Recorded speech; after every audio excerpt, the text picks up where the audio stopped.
Y en nuestro segmento que hemos dado en llamar Síntesis Consumidor y Agropecuaria, le damos la bienvenida a nuestro invitado el día de hoy, al ingeniero agrónomo y asesor arrocero del Ministerio de Agricultura, el ingeniero Oliveiro Espaillat. ¿Qué tal? Bienvenido, ¿cómo le va? ¿Cómo está usted? Muy bien. Bien. Ingeniero, usted es asesor arrocero del Ministerio de Agricultura de la República Dominicana. El arroz es, yo diría que el principal alimento de los dominicanos, y vamos a hablar de los diferentes aspectos que tiene el mismo. Comencemos con la cantidad de arroz que cultivamos en República Dominicana. Háblenos de autosuficiencia, de consumo, de cómo estamos nosotros produciendo arroz en relación a nuestro consumo, y si necesitamos traer arroz de otro país o tenemos capacidad de enviar arroz a otro país. Bien, nosotros en los últimos 8 años logramos la autosuficiencia arrocera. Sembramos alrededor de 1.250.000 tareas en el país. Consumimos alrededor de 950.000 quintales al mes. 950.000 quintales. Usted está hablando de son 95 millones de libras mensuales. Mensuales, exacto. Es así. Si dividimos eso entre 10 millones, da 9.5 libras de arroz por mes por dominicano. Exacto. Un poquito menos cuando le pongamos a los señores vecinos. Bueno, sí. ¿Verdad?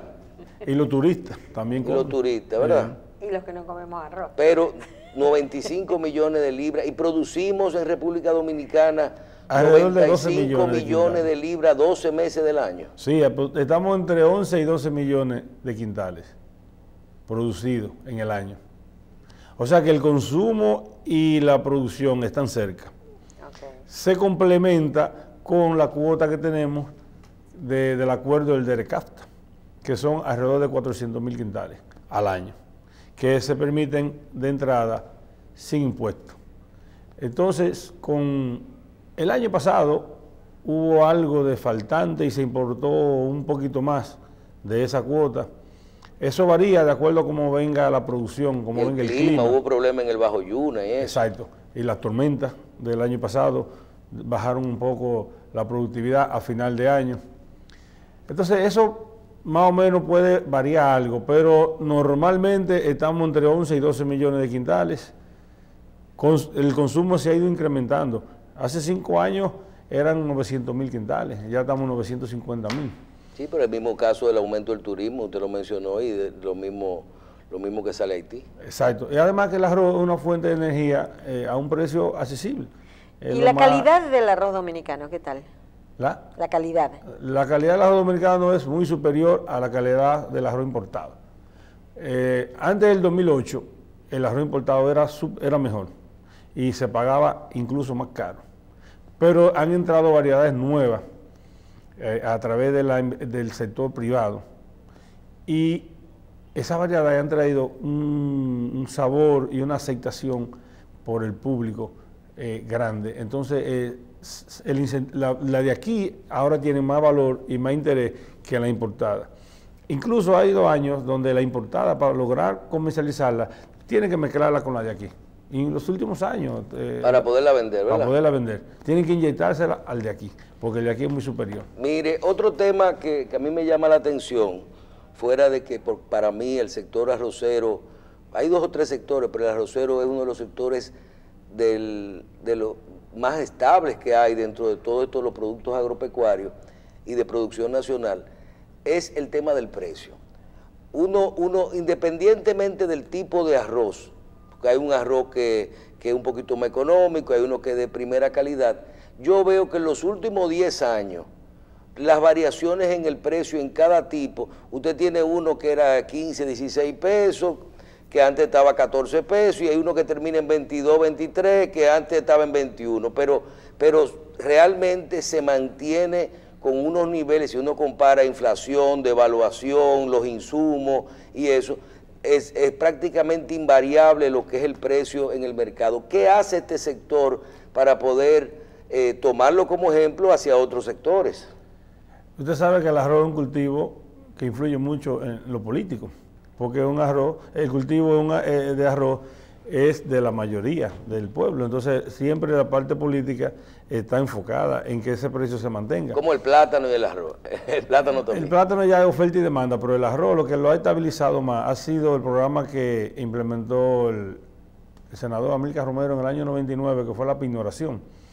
Ahí empezó con la pignoración y eso estabilizó los precios, tanto para el productor como para el consumidor. Se estableció que antes de tal la pignoración, el arroz, cuando había abundancia, los precios se deprimían, porque había una sobreoferta, y luego los precios se disparaban cuando ya pasaba la cosecha. Entonces eso iba en detrimento del productor.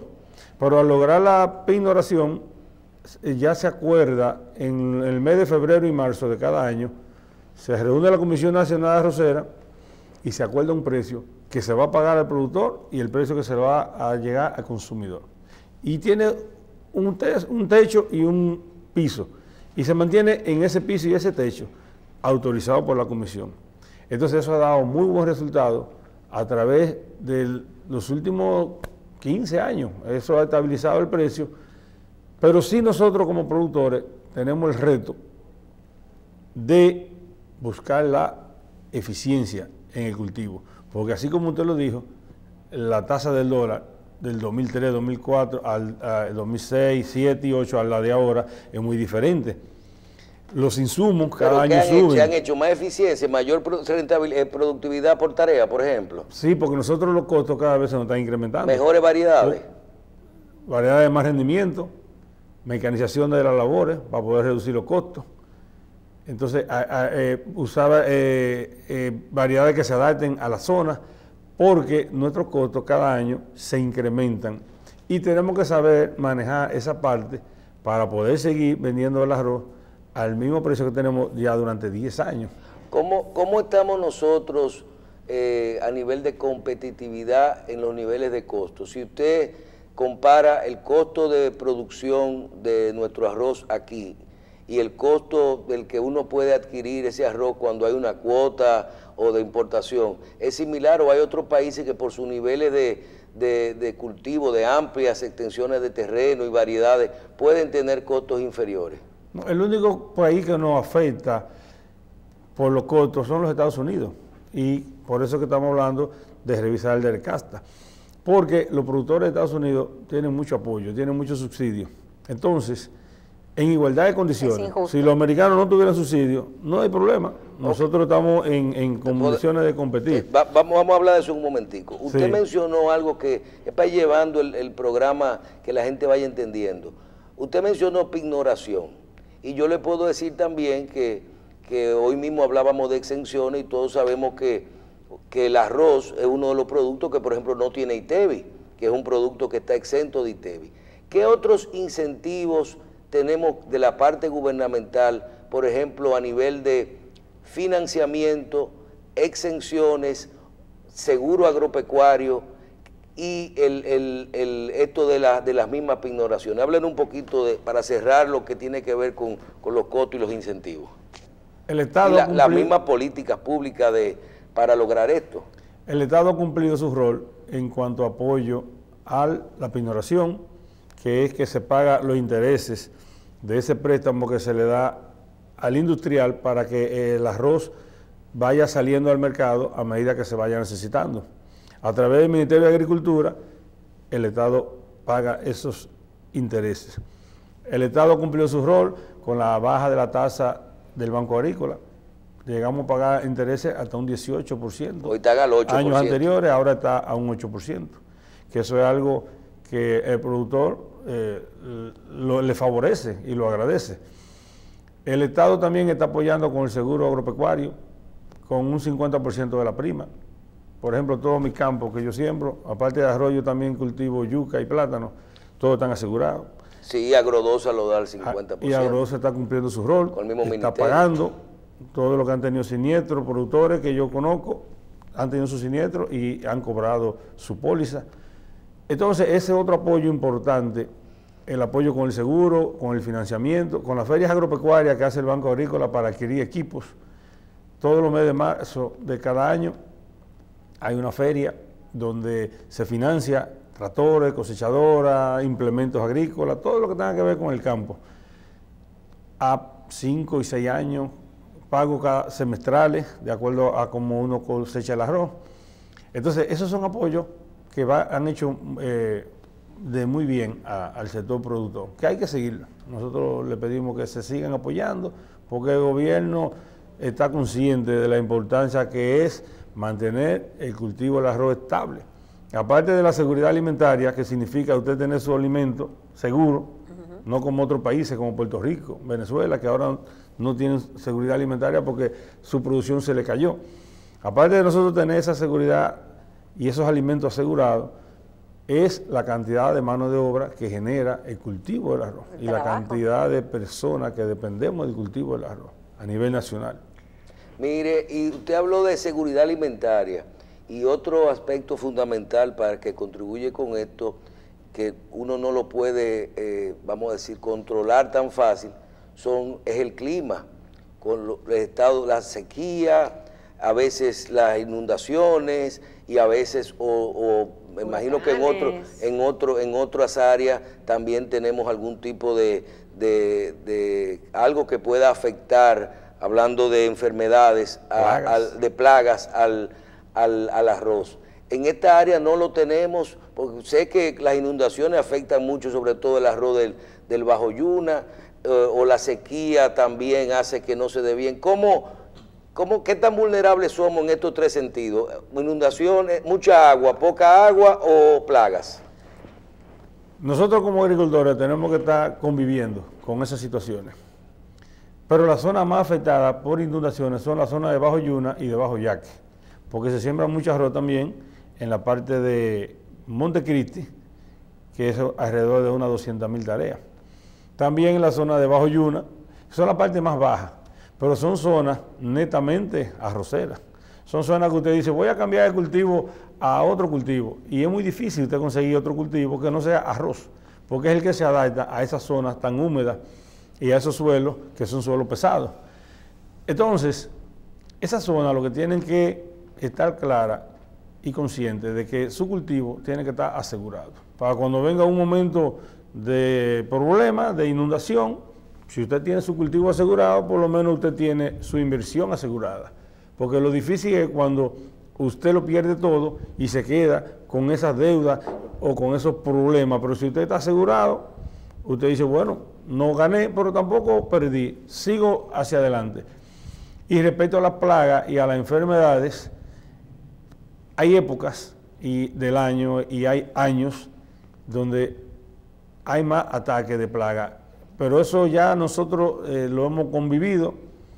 En la zona de la línea noroeste hace 3 años hubo un ataque muy fuerte de plaga, de la que se llama Sogata, que afectó grandemente los rendimientos de los productores, pero también si usted está asegurado y se demuestra que tuvo su problema por un ataque enorme de plaga, el seguro también le va a cubrir. O sea que yo lo que digo es que estamos en un país tropical donde el clima es muy inestable y últimamente más con estos cambios climáticos que han surgido. Lo que yo les recomiendo a los productores es que aseguren su cosecha, sea de arroz o sea de otro cultivo. Bien. Usted mencionó al principio de esta participación el DERE-CAFTA, y luego veo que también, cuando hablábamos de los costos, habla de este reto, porque el DERE-CAFTA es el acuerdo que hacen los países, un grupo de países con los Estados Unidos. Habla de lo que es el problema de los subsidios, los incentivos que el gobierno de los Estados Unidos le da a sus agricultores, los cuales los hacen más competitivos que nosotros, que por más incentivos que le demos, no les regalamos los tractores, no le damos cuotas de efectivo y esas cosas. Háganos una exposición sobre el DERE-CAFTA en el arroz. Primero, ¿cuántos años se le dio? Ya el acuerdo tiene, creo que tiene 20 años, o de... No, ya lleva 12 en ejecución. 12 en ejecución. Esa 20. Bueno, pero que hubieron productos que se pusieron hasta 20 años de que Sí. se iba desmontando lo que eran los aranceles. Háblenos de cómo entró el arroz en el DR-CAFTA, en qué proceso está hoy y a qué debemos de abocarnos con respecto a esta renegociación que se ve que es obligatorio incluir no solo la leche, que está en cuestión con un problema grandísimo ahora con el DR-CAFTA, sino en el caso del arroz. Nosotros estamos muy esperanzados del nuevo ministro de Agricultura, Osmar Benítez, que conoce muy bien los acuerdos comerciales y participó del acuerdo del DR-CAFTA en las negociaciones. En el mes pasado estuvimos en un encuentro en Bávaro que promovió la Asociación de Agricultores. Que tiene muchos años diciéndole a la gente que se preparen y nadie ha querido, lo dejaron para último también. Desde el 2005. Es bastante. En ese, yo di los pasos y desde el 2005 he venido cambiando mi sistema de producción y lo he ido yo estoy trabajando de otra manera, pero a nivel general el país, aquí lo que hay que entender es que son productores pequeños, que de los productores de arroz de menos de 100 tareas es un 95%. ¿Cuántos productores hay aquí? ¿Ustedes tienen ese dato? Alrededor de 30.000. 30.000 productores de arroz. En Porque 1.250.000 tareas. Y en Exacto. Estados Unidos producen alrededor de 30 millones de tareas, 32, y son 6.000 productores. Wow. O sea que aquí es un producto de subsistencia, de pequeño. Entonces, cuando se firmó ese acuerdo, se habló, pues yo participé de todas esas reuniones, yo incluso era presidente de la federación de 2007 a 2009, yo estuve en muchas reuniones de que había que cambiar, pero el giro que hay que dar a los pequeños se le hace más difícil, porque hay que hacer inversiones de equipos, de máquinas para sembrar, de cosechadoras para granel, de acondicionar su suelo. Pero ahora mismo ya el arroz está libre de impuestos. No, todavía. ¿Cuándo? Va bajando. ¿En qué año? En el 25.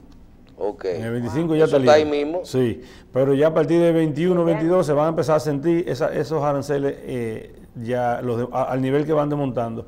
Pero sí el ministro Omar Benítez en Bávaro anunció que va a iniciar los trabajos de revisar ese acuerdo con los demás países. Incluso ya de aquí del país, instituciones como ADOFA y FENARRO ya están reuniéndose con países de Centroamérica para que sea en conjunto el deseo de revisar. ¿Qué es lo que nosotros queremos? No es que se elimine, que se revise, que haya una cuota que siga constante. Por ejemplo, ahora se están importando alrededor de 400.000 quintales. Bueno, pues dejemos esa cuota así, sin arancel. El arancel ahora viene descendiendo y está en cerca de un 80%. Bueno, pues vamos a ponerle ahí cerca de un 80%, que se quede tal como está ahora. Y como está ahora, para nosotros todavía no nos afectaría así tan desastrosamente. Entonces, eso es lo que se está analizando y nosotros estamos muy positivos porque entendimos que el ministro tiene la mejor intención y así lo dijo y lo ha dicho en varias oportunidades de que se va a revisar porque el sector arrocero aquí hay que defenderlo. Más que todo, por lo que le dije, son áreas pequeñas. En el caso mío particular, ya yo he cambiado muchas formas de siembra, ya yo estoy sembrando con máquina, como lo hacen los Estados Unidos, le estoy cosechando granel, pero ya es una inversión que yo le he podido hacer porque yo manejo ya áreas más grandes, pero lo que manejan áreas más pequeñas es más difícil. No, y tienen que alquilar la cosechadora. Tienen que agruparse, que en un futuro, más adelante, eso vendrá. No hay muchos clústeres de arroz, no funcionan como clúster, como cooperativas. Asociaciones. Como asociaciones. Por ejemplo, los productores privados en el país son 12 asociaciones y los productores de la reforma agraria también tienen su asociación. Los dueños de factoría de privados tienen su asociación que se llama ADOFA y los de la reforma agraria también tienen su Consejo Nacional de Parceleros. El sector arroz está muy bien organizado y estamos muy unidos y somos uno a nivel nacional. Cualquier cosa que le pase a los pequeñitos, también nosotros los grandes estamos siempre juntos en la mesa de la Comisión Nacional Arrocera. Y todo lo que se va a tratar de arroz se trata en la mesa de la Comisión Nacional Arrocera, junto al ministro y los demás, lo que forman la Comisión Arrocera, que está formada por las instituciones del sector agro, los productores privados, los productores reformados, los molineros privados, los molineros reformados y partes, en algunas ocasiones también participan el sector del comercio.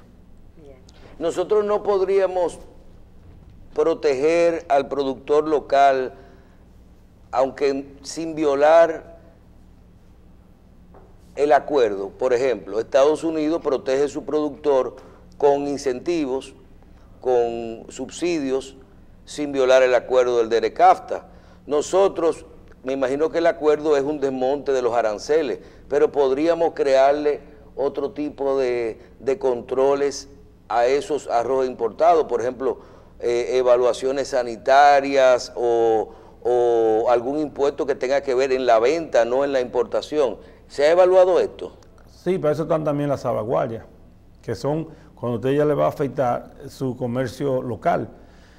Se ha evaluado eso, pero lo más saludable es buscar una renegociación de la realidad de nosotros.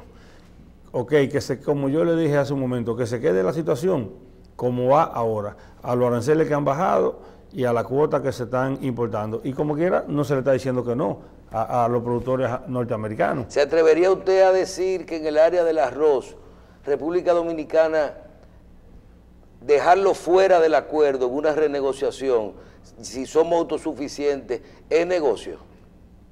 Para importar. Dejarlo fuera, que nosotros podamos dejarlo con sus aranceles, que no entre dentro del acuerdo de libre comercio. Así es negocio. No hay que esté como está ahora. Y eso garantiza que nuestros productores sigan como están, nos garantiza toda esa mano de obra que tenemos en el campo, porque yo siempre digo que el arroz es la principal zona franca que tenemos en este país. Siempre se habla que más de 250,000 cabezas de familia dependemos del arroz. Porque es que estamos en 14 provincias. ¿Quién maneja la cuota del arroz que se va a comprar? Eso a 450,000 quintales al año más o menos, porque producimos unos 11.4, según me escriben aquí, millones de quintales, pero hay 400, 500 que se pueden importar, depende, el año pasado fue más, como usted dijo. ¿Cómo se manejan? ¿Van a una bolsa, se lo dan a los productores como debe ser, a los mismos productores para que no tenga competencia leal? Hay una oficina que es la OPCA, que es la de Oficina de Tratados Comerciales, que es la que siempre ha distribuido esa cuota. Y en los últimos años se ha hecho a través de la Junta Agroempresarial. Que en esa área no hay discusión, siempre ha estado muy organizado el arroz. Sí, el arroz no es un sector conflictivo aquí. No, el arroz se maneja de una manera ya, hay mucha madurez. El sector arrocero, a través de los años y a través de todas las situaciones que han pasado, ya podemos decir que es un sector ya estable y maduro. Y está bien, el sector arrocero, nosotros podemos decir que en el campo estamos haciendo lo que nos corresponde y tenemos buen rendimiento. Siempre hay cosas que, por ejemplo, que algo natural, que un asunto del clima, alguna plaga, pero nosotros sí, en cuanto a la zona que estamos, el Caribe y Centroamérica, nosotros estamos mucho más avanzados que todos los centroamericanos y que todo el Caribe. Qué bueno. Ingeniero, finalmente, posibilidad a futuro, no solo de ir produciendo más, con más eficiencia, incluir más tareas de tierras en arroz, en la medida que vaya creciendo el consumo, sino posibilidad de exportación, porque los acuerdos posiblemente también son de doble vía, o nosotros podríamos llevar arroz a otros países. ¿Tenemos la capacidad de crecimiento y hay la voluntad de crecimiento? La idea de exportar sería lo ideal, por ejemplo, a mercados como Nueva York, donde hay muchos dominicanos, que usted coja un envase y le ponga la banderita de aquí y que los dominicanos van a buscar su arroz dominicano. Claro. Esa sería una acción que hemos hablado, la de exportar. Pero ¿y a otros países cerca que estén incluidos en el DERECAFTA? Puerto Rico. No, porque entonces sería como un nicho que nosotros tendríamos en Nueva York, donde hay tantos dominicanos, o en otro estado que los dominicanos apoyen su arroz y que lo van a pagar. ¿Pero podemos crecer más aquí o ustedes son que lo tienen medio frenado para que no tener excesos de producción que después haya que estar saliendo del arroz? Porque todo es malo. No, aquí el mercado está aquí. Eso es lo bueno que el arroz tiene, que el arroz que nosotros producimos tenemos la seguridad de que lo vamos a vender aquí por la cantidad de arroz que consumimos aquí. el mundo de la exportación no es tan atractivo ni no está en la mente de nosotros, porque el mercado está aquí. Lo que sí nosotros tenemos que eficientizarnos, mecanizar las labores, mecanizar el manejo del cultivo, porque cada día la mano de obra está más cara, más costosa, más difícil, y cada día tenemos que ir siendo más eficientes, porque nosotros tenemos que manejar nuestra finca como una empresa. Tenemos cada vez que ver cómo ir reduciendo nuestros costos y cada vez ir buscando variedades de alto rendimiento, porque ¿qué es lo que a nosotros nos queda en nuestro bolsillo?